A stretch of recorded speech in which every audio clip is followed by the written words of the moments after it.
Hi, I'm Chef Jeana, and here's a few clever brunch ideas in 5 minutes or less. An awesome idea to spice things up for a breakfast idea would be an English pub-style breakfast that consists of roasted tomatoes. Here we roasted at 500 degrees, and then we blowtorched them afterwards just for a little extra char. Baked beans. Now you can do any of your favorite baked beans recipe.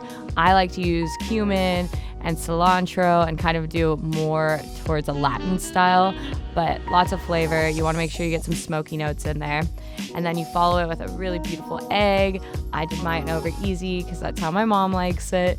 And then bacon rashers, which is basically just a thicker, more steakier bacon. You can find it at most of your stores. And then followed up with a brioche bread.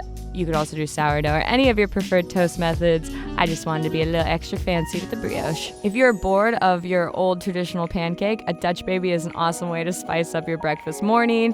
All you need is a hot skillet or a cast iron pot.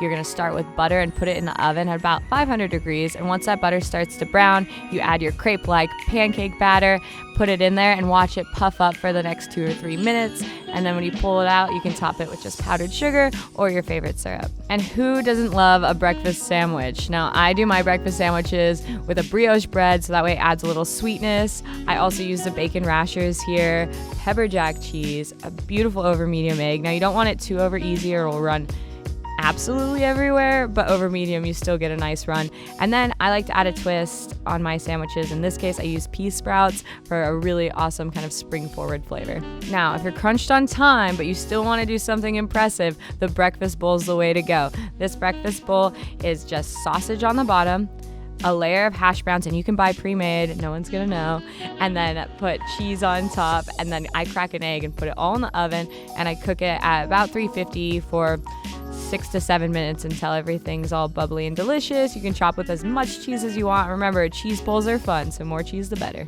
It's easy, it's simple, you can do it in 5 minutes or less, and if you want to try any of these awesome dishes, come on down to the Steel Barrel May 23rd. Also, don't forget to like, comment, subscribe. My Instagram is chef_Jeana Marie. Thank you guys for watching.